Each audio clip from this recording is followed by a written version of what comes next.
The 12th of March, 1938. German troops cross the border with Austria and invade the country without firing a single shot. They are not met with armed resistance, but with cheers and flowers.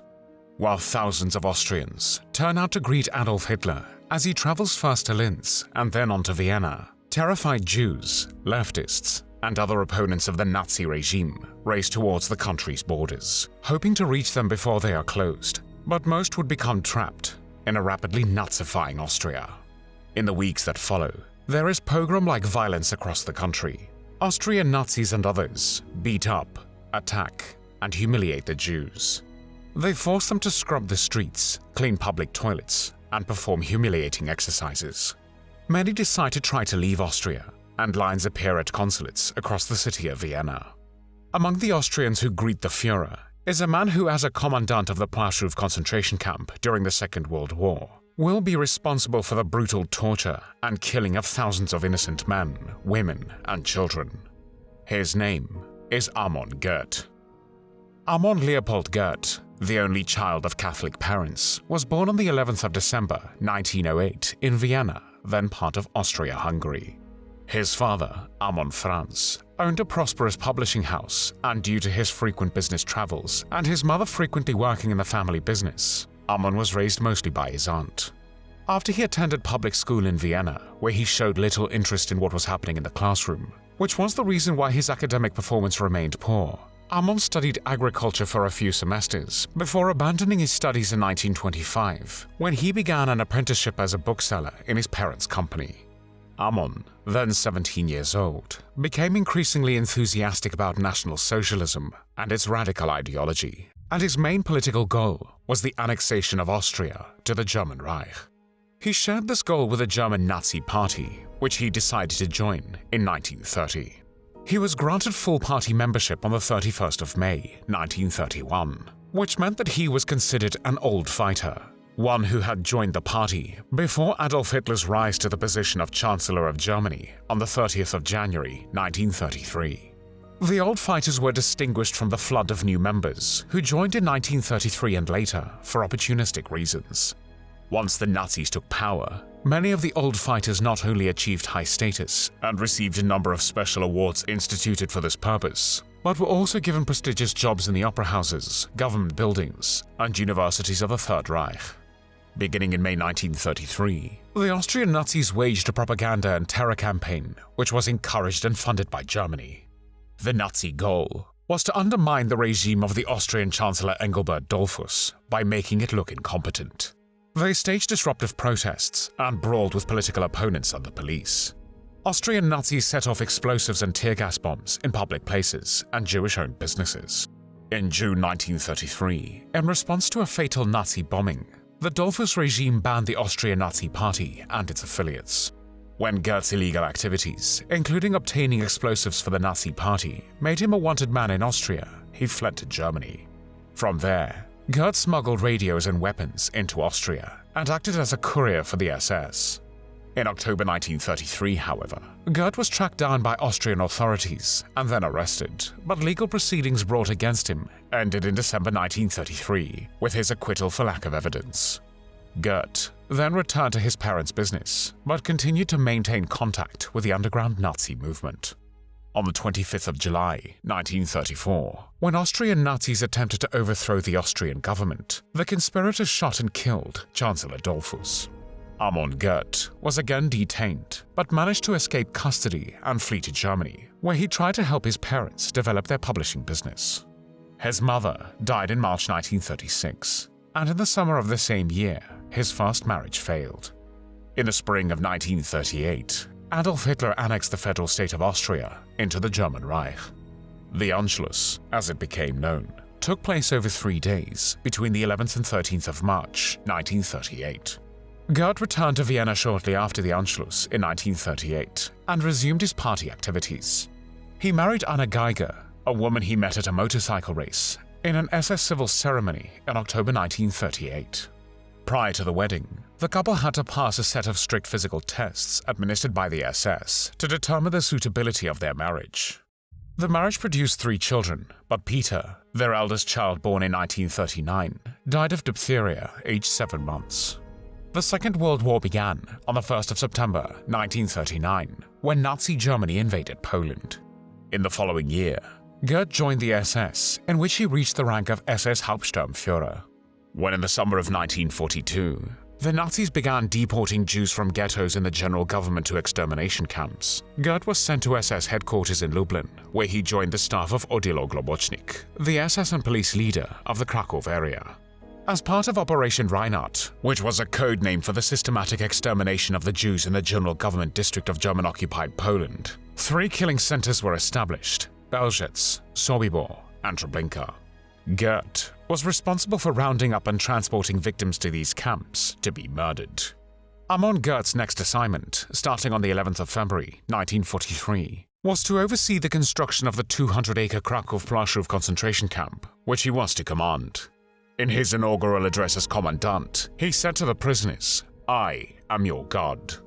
The Płaszów camp was established in 1942 under the authority of the SS and police leaders in Kraków. It was initially a forced labor camp for Jews. The original site of the camp included 2 Jewish cemeteries.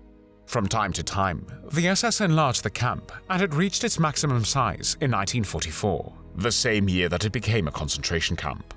Until that time, most of the camp guards were Ukrainian police auxiliaries, chosen from among the Soviet soldiers in the German prisoner of war camps and trained at the Trawniki training camp in Lublin.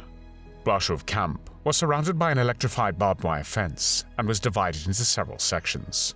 The camp had a barracks for German personnel, factories, warehouses, a men's camp and a women's camp, and a labor education camp for Polish workers who violated labor discipline. Poles and Jews were segregated within the camp, and the largest number of people confined in Płaszów at any one time was over 20,000. Thousands were killed there, mostly by shooting.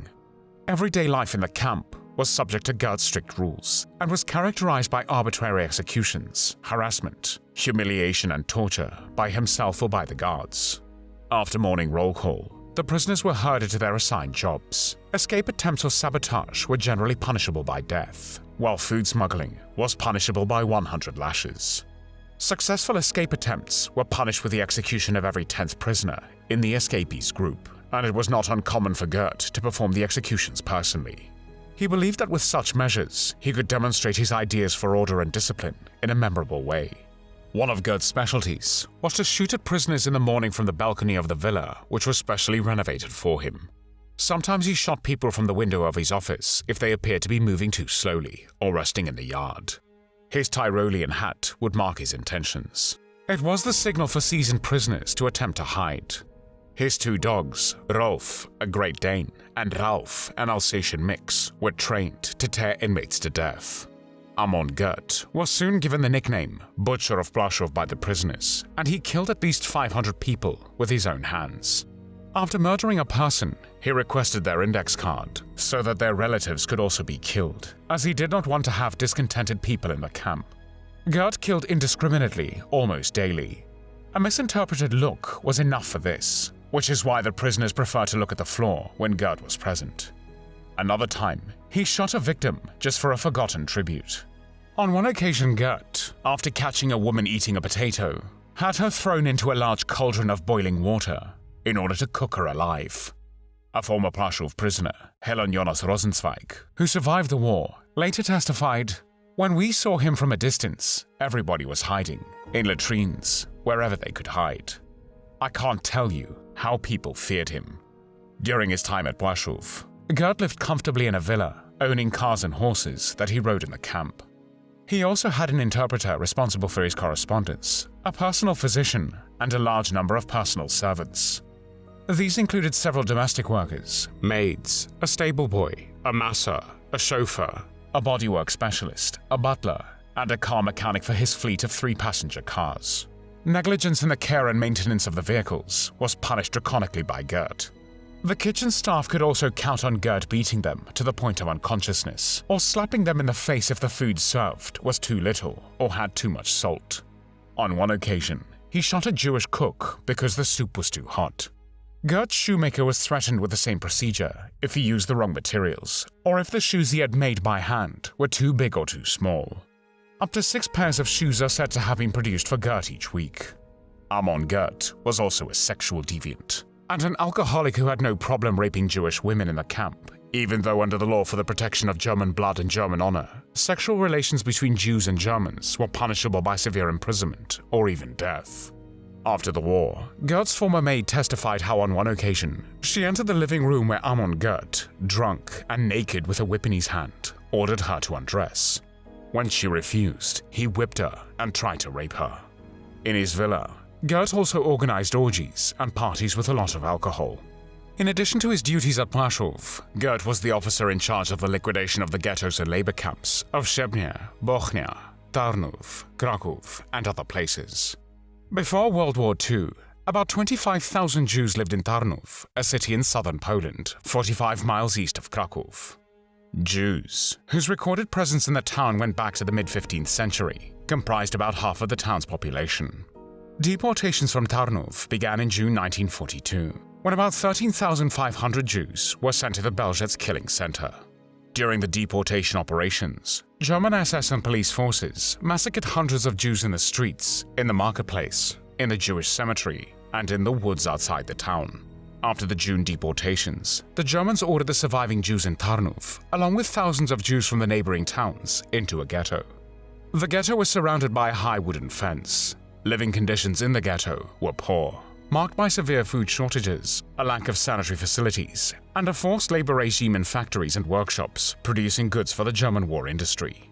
In September 1942, the Germans ordered all ghetto residents to report at Targowica Square, where they were subjected to a selection in which those deemed unessential were selected out for deportation to the Belzec killing center. About 8,000 people were deported. Thereafter, deportations from Tarnów to the killing centers continued sporadically, and the Germans deported a group of 2,500 in November 1942. When the Germans decided to destroy the Tarnów ghetto in September 1943, the surviving 7,000 Jews were deported to Auschwitz and 3,000 to Płaszów concentration camp in Kraków. In late 1943, Tarnów was declared free of Jews. After the war, several witnesses testified that Goeth personally shot between 30 and 90 women and children during the liquidation of the Tarnów ghetto. Amon Göth was hated not only by the camp inmates, but also by his SS subordinates, whom he treated harshly, and brought them before an SS and police court for the smallest offenses. However, when it was revealed that Goeth himself had used the massive Nazi apparatus to gain an enormous amount of wealth, his downfall became inevitable, as all possessions stolen from murdered Jews were regarded as property of the Reich. He stole valuables of any kind, diamonds, money and foreign currency, paintings, carpets and furniture. In the course of the investigations, it was revealed that he stole assets worth millions of Reichsmarks, and the first wagon with Goeth's looted goods was secured at the Opawa train station at the end of August 1944, with others to follow. On the 13th of September 1944, Goeth was relieved of his position and arrested by Gestapo officials in his Płaszów villa. He was charged by the SS with theft of Jewish property, failure to provide adequate food to the prisoners under his charge, violation of concentration camp regulations regarding the treatment and punishment of prisoners, and allowing unauthorized access to camp personnel records by prisoners and non-commissioned officers. Administration of the camp at Płaszów was turned over to SS Obersturmführer Arnold Böscher, and the camp was closed on the 15th of January, 1945. Goeth was scheduled for an appearance before SS judge Georg Konrad Morgan, but the charges were later dropped due to Germany's looming defeat. SS doctors diagnosed Goeth with a mental illness, and he was transferred to a mental hospital where he was arrested by US soldiers wearing a Wehrmacht uniform. He was then sent to a temporary prison camp located on the grounds of the former Dachau concentration camp, and extradited to Poland, where he finally faced justice for his crimes. Between the 27th of August and the 5th of September 1946, Goeth was tried for his crimes by the Supreme National Tribunal of Poland in Kraków. He was accused of being responsible for the deaths of 8,000 people in the Płaszów camp, the deaths of 2,000 people during the liquidation of the Kraków ghetto, order for the deportation of 8,000 people in the course of the dissolution of the Tarnów ghetto, orders for the murder and deportation of an unspecified number of people as part of the liquidation of the Szebnie camp, and misappropriation of significant Jewish assets. During the proceedings, Amon Göth pursued the simple practice of rigorously denying all allegations against him, And when testifying about violent excesses committed during his reign of terror, he questioned the credibility of the witnesses and defended his actions as merely carrying out orders as a soldier. In addition, Goeth appeared unimpressed by the course of the court proceedings and expressed his contempt for the court by demonstratively polishing his fingernails. On the 5th of September 1946, he was found guilty on all 5 counts and sentenced to death by hanging. Amon Göth was 37 years old when he was hanged on the 13th of September 1946 at the Montelupich prison in Kraków, not far from the site of the Płaszów camp. However, the smooth execution of the sentence was thwarted by the fact that the prepared rope turned out to be too long. It had to be shortened twice because of Goeth's height. He was 2 meters tall. Only the 3rd attempt succeeded. Goeth's last words were, "Heil Hitler." After the execution, his body was cremated and the ashes scattered in the Vistula River. There were no tears shed for Amon Göth.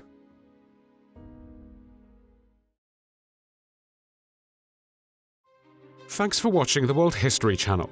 Be sure to like and subscribe, and click the bell notification icon so you don't miss our next episodes. We thank you, and we'll see you next time on the channel.